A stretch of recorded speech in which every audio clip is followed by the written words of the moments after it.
इसरो के वैज्ञानिकों ने दबाया चंद्रयान-3 का आखिरी बटन। चंद्रयान-3 उतरने लगा चांद की धरती पर। 17 अगस्त के दिन जब सारे लोग सो रहे थे, तभी इसरो के वैज्ञानिक चंद्रयान पर नजर गड़ाए बैठे थे।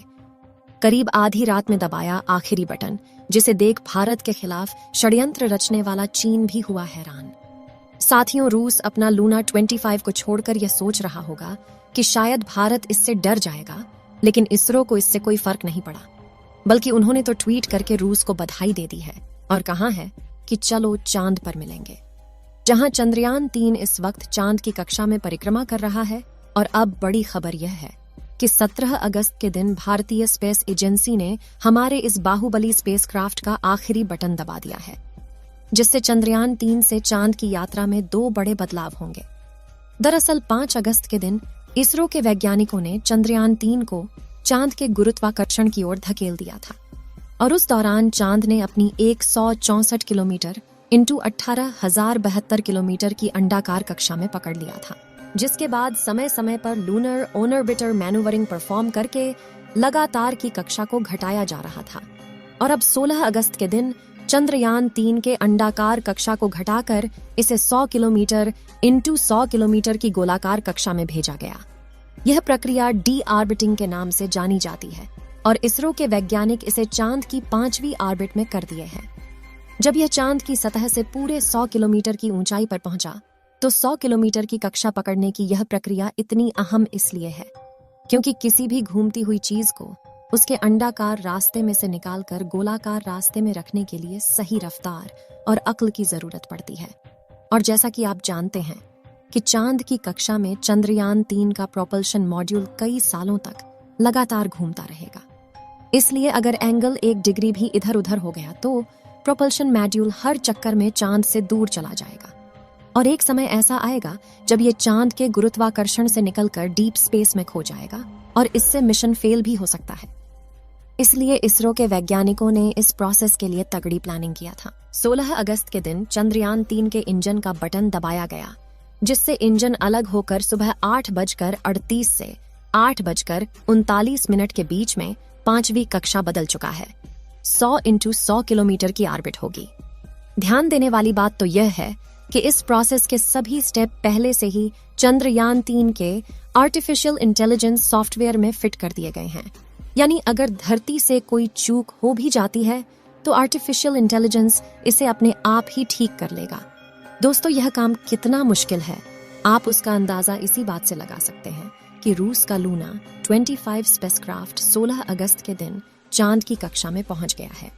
यानी धरती से चांद की पहली कक्षा तक के सफर को चुटकियों में करने वाला रूस चांद की पहली और 5वीं ऑर्बिट तक पहुंचने के लिए रूस का लूना अगले 5 से 6 दिनों तक चक्कर काटता रहेगा। अब चंद्रयान-3 की बात करें तो आज 16 अगस्त के दिन 100 किलोमीटर के ऑर्बिट में धमाकेदार एंट्री करने के बाद हमारा चंद्रयान कक्षा में कुछ दिन आराम से चक्कर लगाएगा। लेकिन उससे पहले 17 अगस्त को इसी कक्षा में चक्कर लगाते हुए चंद्रयान-3 का प्रोपल्शन मॉड्यूल इसके लैंडर मॉड्यूल से अलग हो गया। साथियों, इस प्रोसेस को करने के लिए स्पेसक्राफ्ट के दोनों हिस्सों को जोड़ने वाले हुक खोल दिए गए, जिसके बाद पिछले हिस्से की रफ्तार धीरे धीरे कम की जाएगी ताकि आगे वाला हिस्सा अपनी कक्षा में आगे बढ़ जाए और बिना किसी नुकसान के दोनों हिस्से अलग हो जाए। इसके बाद चंद्रयान-3 का लैंडर और प्रोपल्शन मॉड्यूल दोनों ही चांद के 100 किलोमीटर की कक्षा में अलग अलग घूमते रहेंगे। प्रोपल्शन मॉड्यूल तो यहाँ इसी तरह से चक्कर लगाता रहेगा, लेकिन 20 अगस्त के दिन चंद्रयान-3 का विक्रम लैंडर अकेले ही चांद की ऑर्बिट और कम करके 100 इंटू 30 किलोमीटर की ऑर्बिट पकड़ेगा और जहां से 30 किलोमीटर की ऊंचाई से वह अपनी रफ्तार को धीरे धीरे कम करते हुए चांद की सतह की तरफ बढ़ेगा। आपको बता दें कि इस दौरान पहले तो लैंडर की रफ्तार को बढ़ाकर इसे सतह की तरफ धकेला जाएगा, लेकिन सतह के नजदीक पहुंचते हुए इसकी रफ्तार को धीरे धीरे कम किया जाएगा। दोस्तों, लैंडिंग के दौरान चंद्रयान-3 के विक्रम लैंडर की रफ्तार कई हजार किलोमीटर से घटाकर सिर्फ 7.2 किलोमीटर प्रति घंटा कर दी जाएगी, जो काम इसमें लगे लेजर एल्टीमीटर और लेजर डॉपलर की मदद से किया जाएगा, जिससे यह चांद की सतह को छूते ही रफ्तार से आने वाले प्रेशर की वजह से टूटकर बिखर न जाए और चांद की सतह पर सॉफ्ट लैंडिंग कर पाए। इस तरह से अपने सफर में आगे बढ़ते हुए 23 अगस्त के दिन शाम के करीब 5:47 पर चंद्रयान-3 का विक्रम लैंडर चांद की सतह पर कदम रखेगा, जिसके बाद यह अगले एक लूनर दिन यानी पृथ्वी के 14 दिनों तक चांद पर एक्सपेरिमेंट करेगा, जिसमें इसकी सहायता इसके अंदर मौजूद 26 किलो का रोबोट यानी प्रज्ञान रोवर करेगा। जहां विक्रम लैंडर चांद की सतह पर जांच करने के लिए नहीं गया है, बल्कि ये सिर्फ एक जगह खड़ा होकर अपना काम करेगा और अपने उपकरणों की मदद से ये डेटा कलेक्ट करेगा, जबकि दूर दराज के इलाकों में डेटा कलेक्ट करने के लिए इसके साथ चांद पर भेजे गए प्रज्ञान रोवर का इस्तेमाल किया जाएगा। दोस्तों, जैसा कि आप जानते हैं कि वैज्ञानिक डेटा के सिवाय कुछ दावा नहीं करते। ऐसे में इसरो के चीफ सोमनाथ ने चंद्रयान-3 को लेकर ऐसा दावा कर दिया है जो सुनकर आपका सीना गर्व से चौड़ा हो जाएगा और भारत के दुश्मनों की टेंशन बढ़ जाएगी। दरअसल एक प्रेस कॉन्फ्रेंस में इसरो के प्रमुख सोमनाथ ने कहा कि अब चंद्रयान-3 को कोई नहीं रोक सकता और चंद्रयान-3 का विक्रम लैंडर किसी भी हाल में चांद की सतह पर सॉफ्ट लैंडिंग करेगा।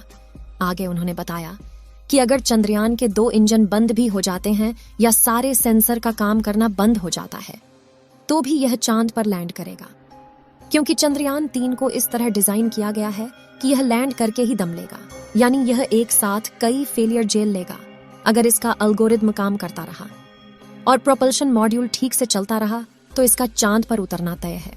दोस्तों, इसरो चीफ का यह भी कहना है कि 100 किलोमीटर की ऑर्बिट पर चंद्रयान-3 में कोई कठिनाई नहीं दिख रही है।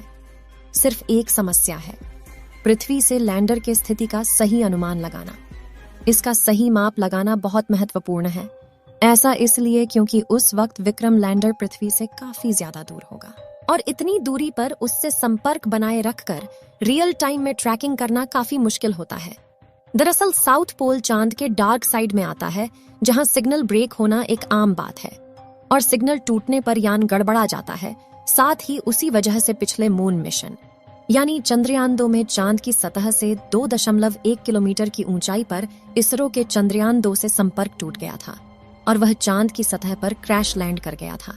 हालांकि इस बार इसरो ने चंद्रयान-3 के लिए एक्सपोर्ट ब्रेन डिजाइन किया है, जहां विक्रम लैंडर के अंदर लगा आर्टिफिशियल इंटेलिजेंस दिमाग यानी सॉफ्टवेयर इतना ज्यादा पावरफुल है कि वह अपने आप ही इसके अंदर लगे सेंसर और चांद के चक्कर लगा रहे। चंद्रयान-3 के ऑर्बिटर में मौजूद दिमाग को इस्तेमाल करके लैंडिंग के लिए निर्णय ले लेगा। यानी हम यह कह सकते हैं कि इस बार इस चंद्रयान को कोई माई का लाल भी नहीं रोक सकता है और चंद्रयान मिशन की सफलता के चांसेस पूरे 100% है। इस मिशन के सफल होने की दुआएं आप कमेंट बॉक्स में करते रहें। चलिए दोस्तों, इस वीडियो को यहीं पर खत्म करते हैं। इस वीडियो को एक लाइक जरूर करें और अपने मित्रों तक इस वीडियो को शेयर करें ताकि उन्हें भी जानकारी मिल सके, और अपने भरोसेमंद चैनल को सब्सक्राइब जरूर करें और बेल आइकन को ऑल पर सिलेक्ट करना बिल्कुल ना भूलें। मिलते हैं किसी और नॉलेजेबल वीडियो के साथ। वीडियो को अंत तक देखने के लिए धन्यवाद।